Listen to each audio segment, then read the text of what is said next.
Thank you. Hi, my name is Hannah Adams. I'm 11 years old and I live in Fleming Island, Florida, and I'm so glad I could be here today. When I was 5 years old, I was diagnosed with stage 3 Wilms tumor kidney cancer in May of 2009. That was a really tough year for me and my family. My tumor was as big as a softball and my kidney was inside of the tumor. This was something that was not genetic, and the doctor said that it grew this big in a matter of months. We were fortunate enough to be living in Houston, Texas, where MD Anderson is located. Within 5 days of being diagnosed, I was given a PICC line, and me being 5, named it Abby. I had to do chemotherapy for 7 months, and I lost all my hair, even my eyelashes.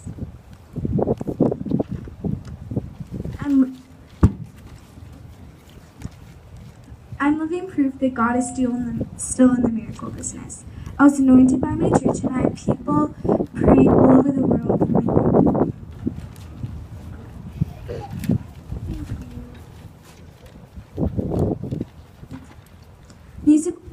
Music was a big part of my life, and it was what helped me get through the tough days. I would perform little shows with my sister, and it would help me bring joy into my life. I always listened to music. I was dancing, but when I got too weak, I had to take a break from it. I had people praying for me all over the world. Thanks to God, I'm still allowed to tell people my story. Only 500 kids get this kind of cancer a year, and I'm one of 9 kids that are missing the genetic disposition, which made mine extra rare. After 3 months of chemotherapy, I was then set for a very delicate surgery. Before I could do surgery, I had to drink 2 gallons of this icky drink. The nurses and my parents raced me by drinking 2 gallons of lemonade, but I won every race, and it took me an entire day to drink it.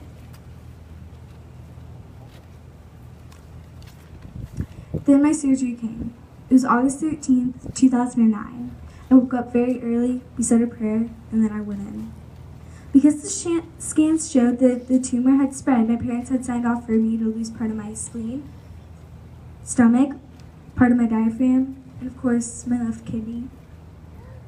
The surgeon could not explain it, but when they got in there, it had not attached to anything but my left kidney and part of my diaphragm.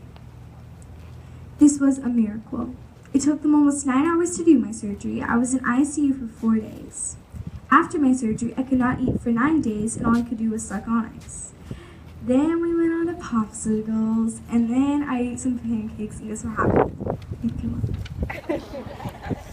I had to do occupational therapy, and my therapist was named Lindsay. I liked her because she reminded me of Princess Belle.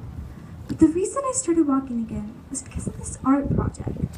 A group of volunteers on the cancer ward had organized an art project for the kids on the cancer ward. I walked down there and I started smiling because I love art. It was awesome being able to paint and have fun in a hospital.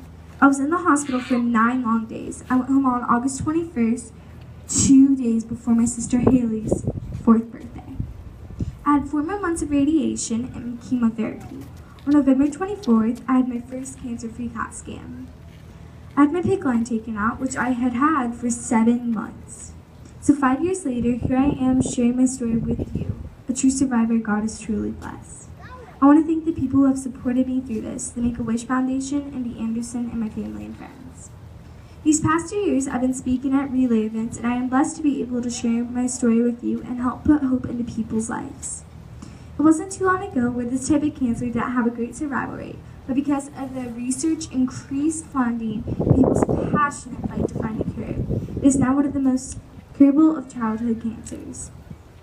Relay for Life has played a big role in my life. Back in 2013, I had my first team and raised over $4,000. This is my 2nd year having my